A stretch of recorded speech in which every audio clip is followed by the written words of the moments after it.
Hey, what's going on, guys? Welcome back to the channel.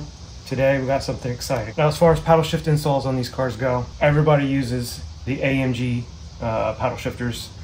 Not sure why that is. They seem to be similar to the other Mercedes paddle shifters. So that's what I got, some cheapies. These are 35 bucks shipped on eBay. They're black, not silver, aluminum like AMG paddles, but they mount the same way, single screw. And I assume install is going to be similar to the AMG paddles. No reason why these shouldn't work the same and would be a much cheaper option. These are basically what all other Mercedes get. There's a couple variations, as in like these, the plus sign is on the inside and the negative sign's on the inside. Other versions, it's on the other side, on the outside. So it's just something to look out for, but they all function the same. They all have the same similar mounting base. There's all kinds of extensions for these to fancy them up, make them bigger. If this works out, then all of us early LX car owners have a much cheaper option when it comes to paddle shifters. So let's see if we can get these to work. Okay, first things first, airbag has to come off. Disconnect the battery first and leave it disconnected for 5-10 minutes. You can even touch the positive negative cables together to help drain any energy that's left in the system before you remove the airbag. Pretty simple, 2 10mm bolts on the back, and then it just pulls out.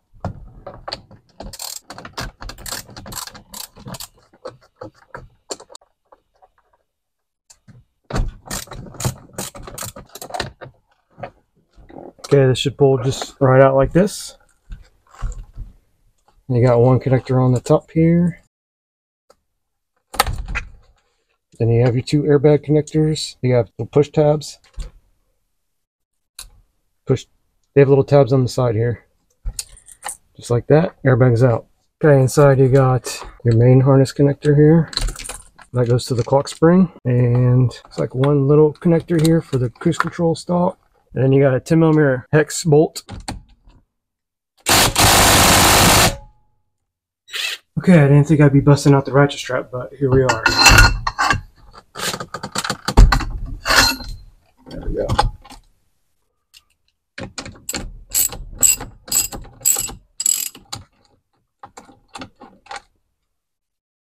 Okay, now if you want, you can mark the steering shaft and the steering wheel so that when you go to put it back on, it's in the same orientation. So you can see, I'm just going to put a mark on the steering shaft, just so I know exactly where to line it up. Okay, now it should just pull off, just like that. Feed your harness through. Now, clock spring, you want to keep that where it's at. Don't let it spin, because if you get that out of whack, go to put it back on, all your stuff's going to be messed up. You could break the ribbon in there, then you're replacing the clock spring. Let's see if we can get those paddles on. Okay, regardless of what paddles you choose, install is going to be basically the same. First thing I want to do is pop both these out. I believe they just kind of work them out of there. Just pop right out, and plug them. You can see there's just 2 tabs that have to be pushed in and it pops out. Next thing, we're going to take these screws out. Okay, T20 Torx.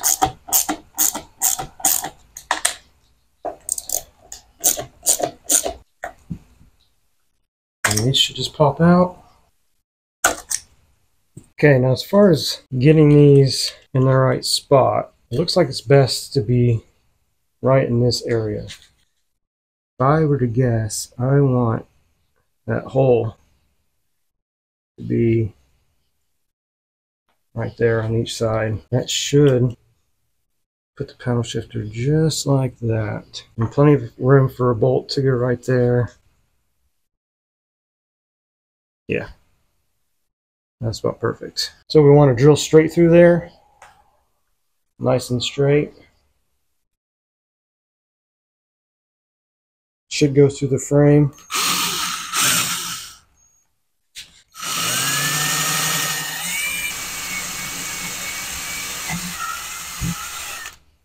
See, I put my hole right here. If I line my paddle shifter up with that, I'm going to put it just like that, which to me is about perfect. Now keep in mind, this is a custom install whether you use these or the AMG paddles. They're not made for the steering wheel, so you may have some gaps. It may take some work to make them look nice and flush back here, but also you never see the back. Let's just drill the other hole.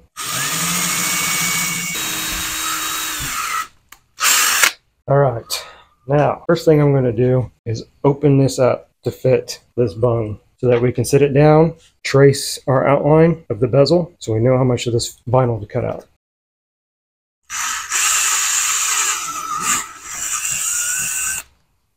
Okay, we're literally just getting the material out of the way. And what that'll do is allow that to sit in there like that. So start to get an idea what they'll look like. Suppose you could go inside more, but there they are, either side. It's pretty good placement. Right on the outside of the edge of the wheel. Easy to reach. Okay, clean both sides with alcohol so I can stick some tape right on there like that.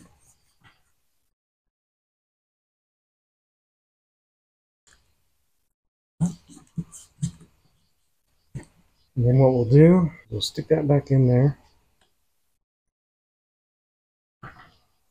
You're going to trace the bezel so you know how much of the backing you need to cut out. Now, better safe than sorry, so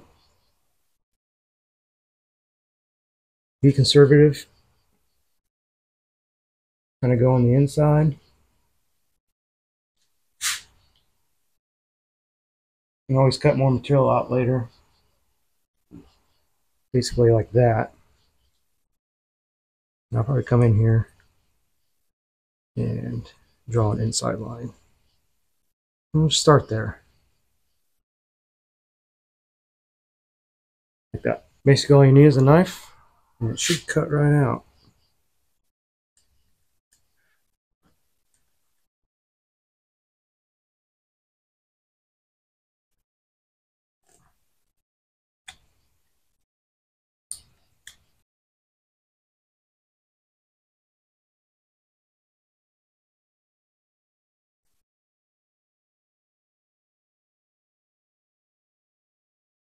Okay, I should have an outline. You can see my outline.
Okay. Let's do the first test fit. Obviously, I'm going to have to probably remove some more, but I want a nice tight fit in there. A little bit more. It's close. Almost snap in there. Now, I'm going to drill a hole right here for the harness to come through. I think I might just go through right there.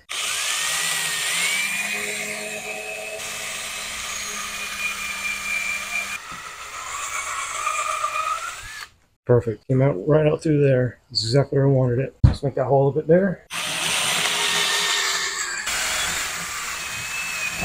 And you can see I started like this and then went this way so that the wires would go through that hole. We're not going to need this connector, so I'm going to cut that guy off.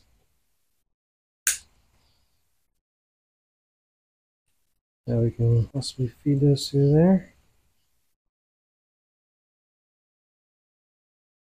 Perfect. Let's see, coming right through there, coming right through where I wanted him. Let's see if we can get this to seat. There's almost enough flexibility, but I definitely need to cut some more out, mainly on the sides here. I might go a little bit more up here. Okay, after some fooling around, I got one in, but you can see there's a gap. There's the screw there, wires coming out. That's going to need some work. Let me show you what I did. Okay, first couple things, I made this hole much bigger. It gives me a little wiggle room. Also made the hole for the harness bigger. That way I can heat shrink these wires before final install, since they'll be right up against the metal frame. I don't want them rubbing through. So a little piece of heat shrink on there where they pass through and it should be good. Now, this side of the steering wheel frame is much closer to the foam than over here. So it's causing it to lift. So I did shave down some of this already, but it's going to need a little more, and maybe some of the frame here, just to get this edge to sink flush in there. But I mean, it's going to work. Okay, I shaved some more down on this end. Let's see if it brings it any closer. I can't really go much farther than that. It's starting to get through this top layer of plastic.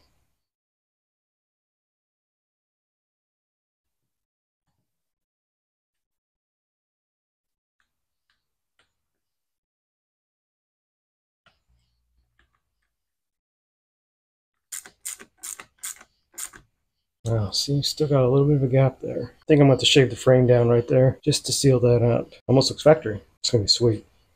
Okay, went ahead and did the other side. Got my hole cut, same as the other side. Put tape, traced it, cut the hole. Opened up this hole bigger and did my hole for the harness to go through. And you can see it's going to come out right there, which is perfect. Going to be in the same situation. This side of the frame is going to be notched down. And then also on the paddle shifter, this is the side. This needs to cut off, and this whole side needs to be shaved down. Combination of that and that should get them nice and flush.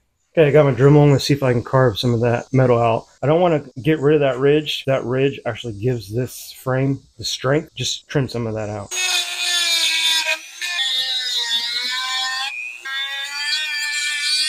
I went through that bit pretty quick. Let's see if this does any better.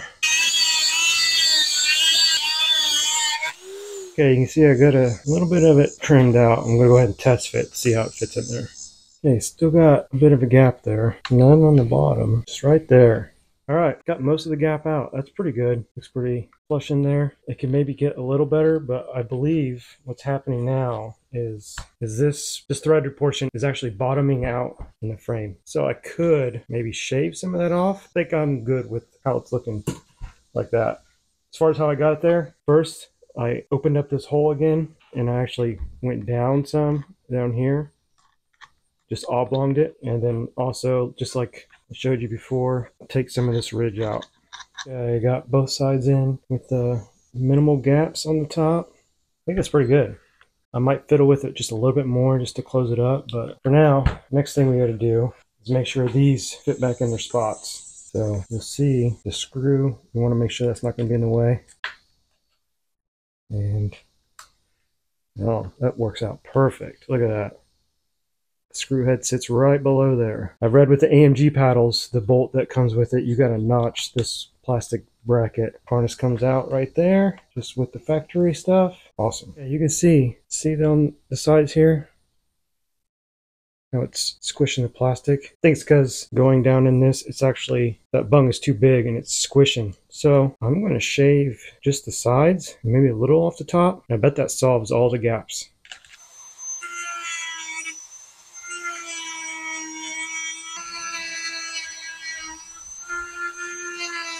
Okay, before these go in, a little heat shrink on the wiring. Just protect it where it goes through the frame.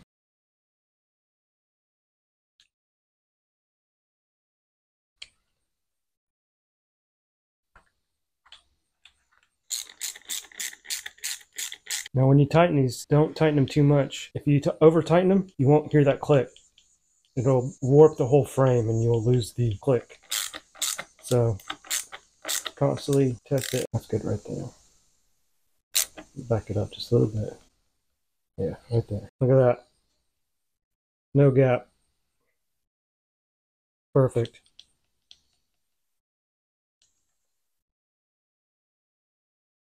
It looks factory. Okay, let's throw our brackets back in for the buttons.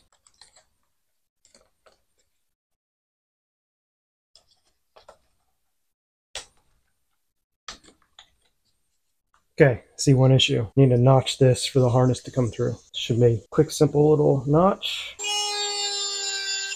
There you go. This should be plenty. Gonna do the same to the other side. Little notch. Okay, there they are installed. Let's put it in the car. Okay, feed this harness through. And the hawk spring only sits in here one way, so. Whoa. Sweet. Okay, try to give you guys a little view of what it looks like. There they are. Seem to fit okay. With paddle extensions, they'd be much more pronounced behind the wheel. Right now they kind of hide back there, but not bad. All right, final thoughts. First of all, I chose to mount them kind of towards the outside of the wheel. All the other installs with the AMG paddles, they're more recessed down in the spoke. It's up to you. It's a custom install. This wheel is not made to have the paddle shifters on there, so you just do what you choose to do, but you can use this general guide of this video on how to install them. Most importantly, now you don't have to spend the $200+ on AMG paddles when you can just buy regular Mercedes paddles. They fit fine and they will work the same as the AMG paddles will. I literally went on eBay, price plus shipping lowest. This was the first pair. I paid 35 bucks shipped for them. AMG paddles over $200. Now I can't stress enough, adding paddle shifters to these steering wheels is completely custom. There's no provisions. There's no, you have to put them here or here. None of that. But hopefully this video will help explain the process of fitting them to the steering wheel.